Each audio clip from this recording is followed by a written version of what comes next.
We shall move on to a more social perspective sort of question. So, how can the community this and government better support families dealing with childhood cancer? Okay, so I feel like first we come with the government. Government should give more subsidy in the voice of the treatment voice, and then the medical medicines that now is come into the third generation, maybe fourth generation, taking time to go into the blue book. You know what is blue book, right? Blue book is the medicine. All the subsidized medicine will go to that blue book. Blue book is the subsidized medicine only. So many like immunotherapy or medicines are not into the blue book yet, but that process need to be expedite more. To get the positive impact so that more people won't suffer financially. That is the important. And then I feel like the government also should do more awareness thing widely to the public about creating why child with cancer getting, why this is happening, and then they also need to participate. If you ask me, in a social impact, I would say there is a divorce cases increasing in alarming rate also with once the child diagnosed with cancer. That is like first I would say it's like a guilt tripping. Okay, they guilt trip. It's always like the father blame the mother, mother blame the father. Oh, you never take care of your child nicely. Oh, because you smoke in front of them, that's why you get. The guilt tripping. They get the cancer. So, oh, you never breastfeed. That's why. But actually, the thing is, they should know that child cancer doesn't happen like that. It's like now, even till now, scientists may have no what they call no evidence to prove these statements. So it's basically it's a genetic mutation only. So this is need to be tell everybody so that this guilt tripping will stop, and then this divorce rate will be less. And the other side of this divorce rate increase of this also because the family involvement in this, like they will be like, oh, my mother-in-law say this must give this this is the social thing inside. They each other they give too much input to the parents who is already suffering a lot in their life, and then they going to go through this. What will happen?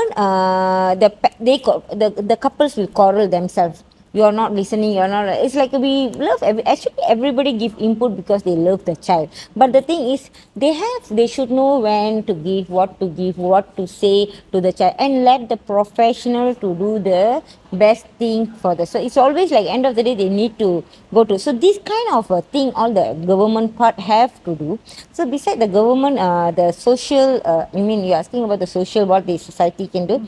Yes, Society is must build the empathy, I would say.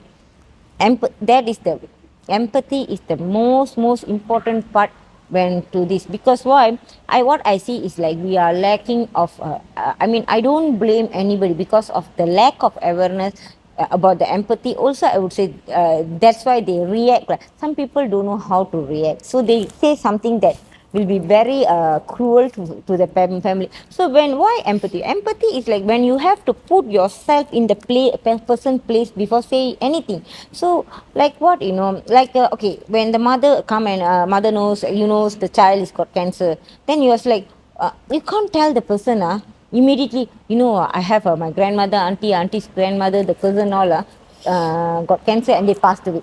Don't share negative things. So negative. They already in a dilemma like that, and then you suddenly give them. Then they will think my child also going to die. You see. So how was so? If you don't know anything to say, you just can say nothing, or you can say, "I will pray for you. I will just I'll be with you. You need any help? You look, ask for me." So we have to learn to say this. Everybody should learn. How we in the initial stage, like when we are getting civilized, we learn to say thank you and sorry. That's how this thing also we need to be learned that when you heard any bad news, don't suddenly react. Put yourself in their place and say appropriate things only. So if you don't know the appropriate things, just say I'll be with you. You need any help, look for me. That's all. Or nothing. We can say nothing also. It's okay because the parents rather than hear very bad comments, They can be just like move on. I mean, without any input in them, because the struggle is, it's not the same. Like every day and night, the parents going to in their mind, the child, they is the trauma is there, they going to lose a child. So I feel the society needs more empathy. And just now when I say about the divorce cases, right, actually society also plays big part.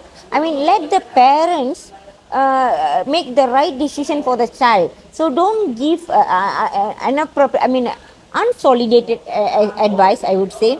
And then you get upset when they don't follow, you know. So like why I say unsolidated, because some is not proven statistically. Even some they will ask for superstitious, go to superstitious, you go and go see this bomo. It's that is very huge. There is a studies, a lot of studies going on about, go see this bomo, go to this magic black magic practitioner, and then end of the day they also going to take a lot of money from you. And then they definitely not going to send your kids go to hospital because they need to earn. So and then this, at least why I would say the medical wise is good, why this is not, I won't support. I would say that is bad because I don't do research about it, so I have nobody to say it's bad. But I would say you must like proven things with statistic. So what is the statistic for this? What is statistic? So you weigh the decision based on the statistic. So this is what I would say, like a society and the parents. The parents need to weigh this. So I mean, they have to do this decision by themselves. So society can't give this input for them and confuse them more. Actually, I would say. Very informational base. Well, folks, I'm very sure empathy plays a really good, really strong role here. So, moving on, Miss Lavanya, what is the one thing you wish more people understood about childhood cancer in Malaysia? Okay, so that is what I say. Like every these treatments are going to cost you millions sometimes.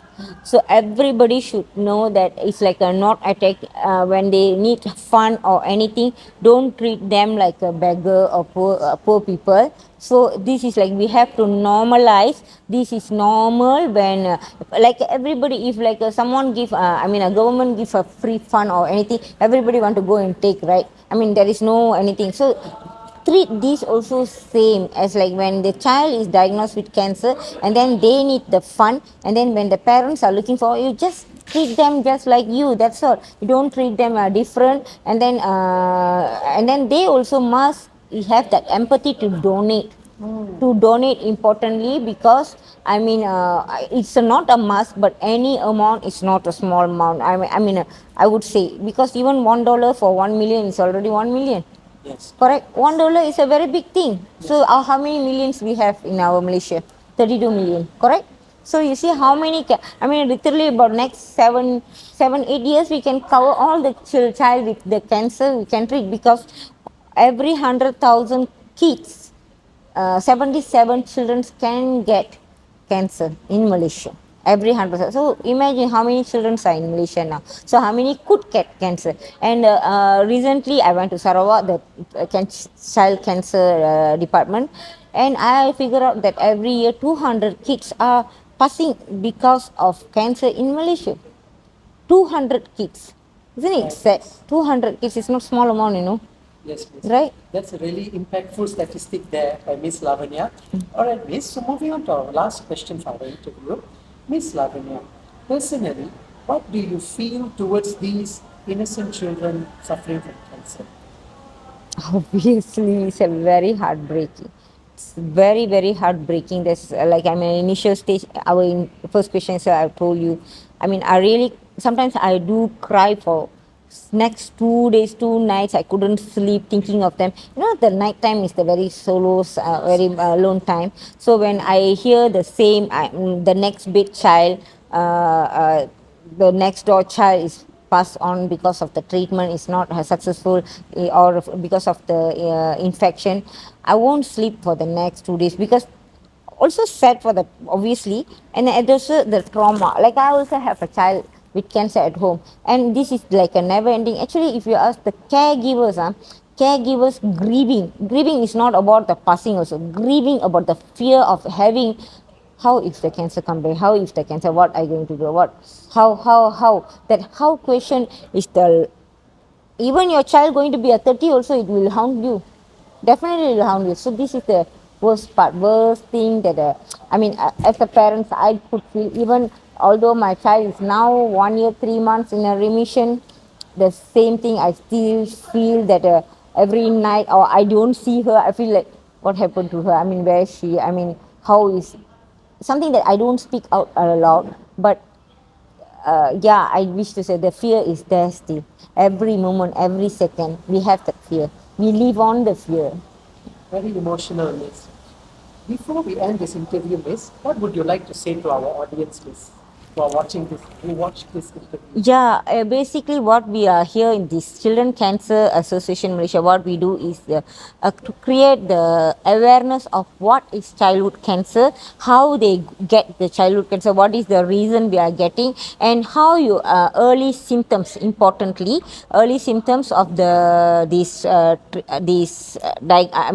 cancer, and also the prognosis of the treatment, how it works when you detect the cancer earlier, and importance of financial, like insurance, or the even the fundraising these campaigns. And then the third one, the empathy. So the three things that I would really love this our audience would want to know, need to know, actually need to know more, to make sure there is no child in Malaysia die because of cancer. Yeah. Right. Thank you very much, Miss Yeah. Lavaniyah, for your Thank you. time. Thank you so much. Yeah. Thank you so much.